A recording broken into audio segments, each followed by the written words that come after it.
네, 반갑습니다. 국어 학습을 돕는 짤막한 영상. 이번 항목에는 독해 영역입니다.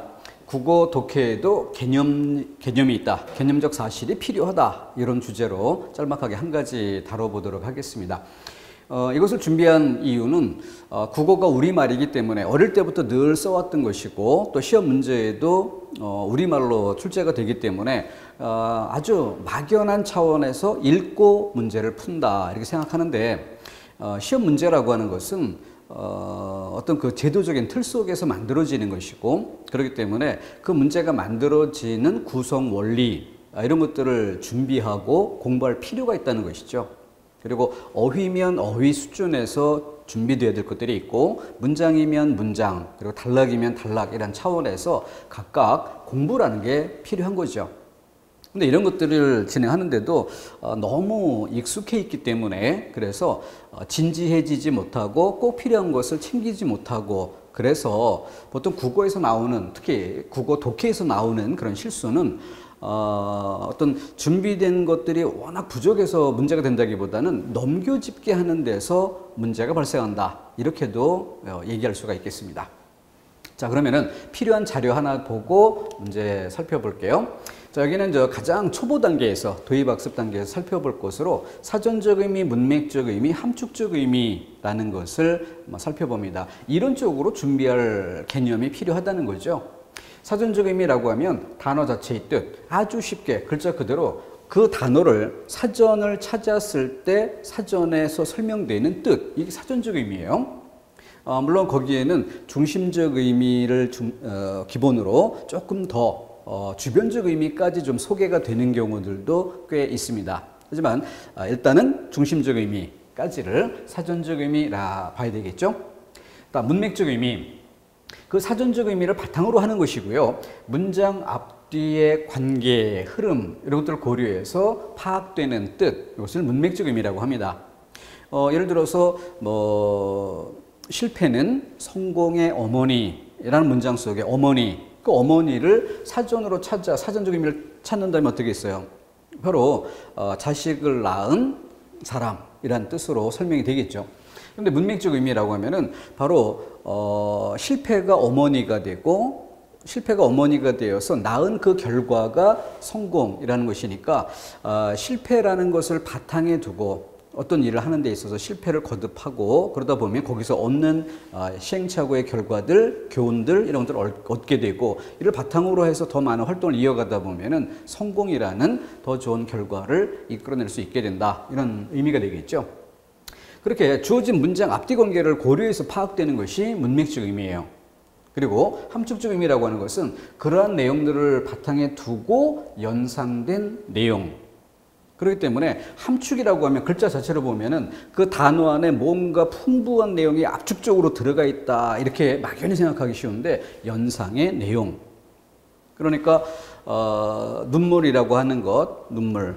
그러면은 생리적인 차원에서 눈물을 생각해 볼 수 있고 또 시구에 어떤 눈물이라는 단어가 쓰였다면 그 시의 상황 안에 문맥 안에서 눈물의 의미를 파악할 수가 있을 거고 또 눈물 흘리는 모습을 우리 머릿속으로 떠올렸다면 그로부터 파악된 내용이 슬픔 이렇게 파악될 수도 있겠죠.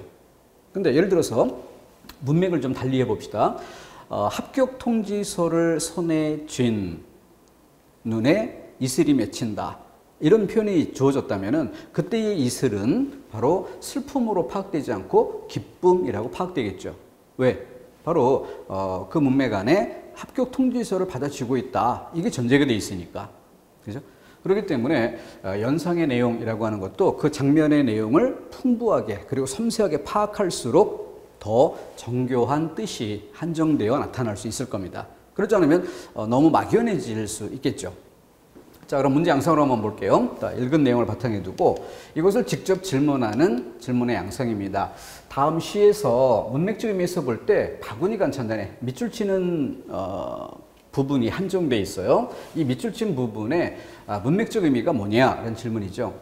밭고랑에서 이삭 줍는 시골 아이들의 말이 하루 종일 동서로 다녀도 바구니가 안 찬다네. 올해에는 벼베는 사람들도 교묘해져서 이삭 하나 남기지 않고 관과 창고에 바쳤다네. 자, 자, 선택지로 가보면 아이는 어른보다 동작이 늦기 때문에 이삭 줍기보다는 노는 데 열중했으므로 벼베는 사람들이 이삭이 떨어지지 않도록 잘 배웠기 때문에 농민에 대한 관가의 수탈이 심했으므로. 자, 이런 정도입니다. 아주 쉬운 문제인데 의외로 실수도 많이 하는 그런 부분도 있어요. 그래서 예문으로 삼아 보기도 한 것입니다. 자, 답이 뭐라고 생각합니까? 바구니가 안 찬다네. 그러면은 주어진 것 그대로 사전적 의미 그대로 찬다면 뭐예요? 바구니가 있는데 무엇인가 주어서 넣고 바구니 안에 넣어서 그 바구니가 채워져야 되는데 그래서 바구니가 채워지지를 않았다. 안 차 있다. 공간적으로 비어 있다. 이 상태를 얘기하는 거죠. 그럼 문맥적 의미를 고려한다면 문장의 앞뒤 관계 흐름을 고려해야 되겠죠. 그러면 바구니가 안 찼는데 안 찬 이유? 바구니 안에 넣은 게 없으니까. 바구니 안에 넣은 게 없는 이유? 주운 게 없으니까. 주운 게 없는 이유? 주울 게 없으니까. 주울 게 없는 이유? 떨어진 게 없고 떨어진 게 없는 이유는 벼베는 사람들이 잘 배웠기 때문에.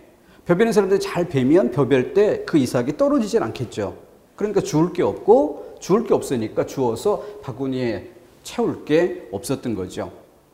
따라서 정답은 3번. 벼베는 사람들이 이삭이 떨어지지 않도록 잘 배웠기 때문에 그래서 떨어진 게 없었고 주울 게 없었고 그래서 채울 게 없었다. 이렇게 연결되는 것이 문맥입니다. 이 문제를 제시했을 때 많은 사람들이 4번을 답으로 해요. 4번. 그러면 지금 이 아래에 있는 것을 그대로 직접 화살표로 연결해서 짝을 지은다면 뭘까요? 4번은 함축적 의미에 해당되겠죠. 자, 문제는 문맥적 의미를 물었어요.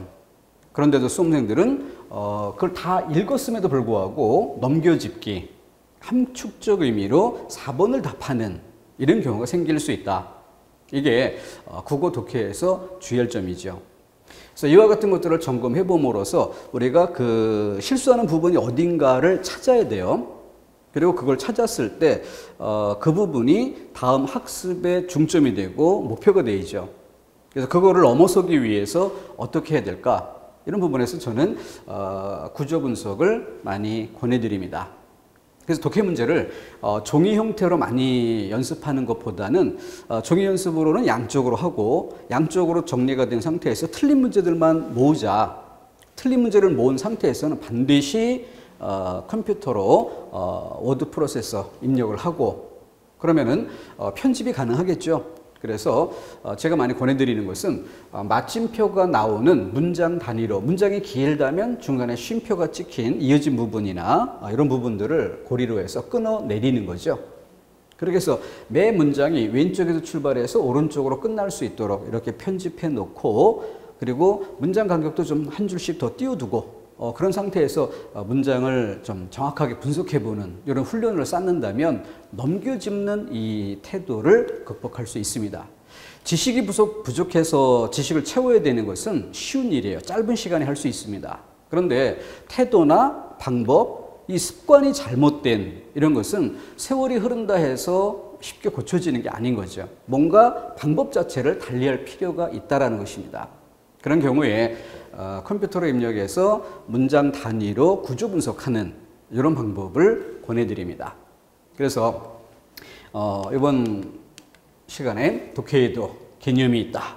이렇게 제목을 뽑아본 이유가 바로 그냥 읽고 푼다는 막연한 태도 이걸 넘어서서 정확하게 학습할 거리가 있고 학습한 체계에 따라서 방법에 따라서 순서에 따라서 이렇게 문제를 풀어가는 것으로 우리 수험생다운 자세를 훈련을 하자. 훈련을 통해서 길들이자라는 것을 강조드립니다.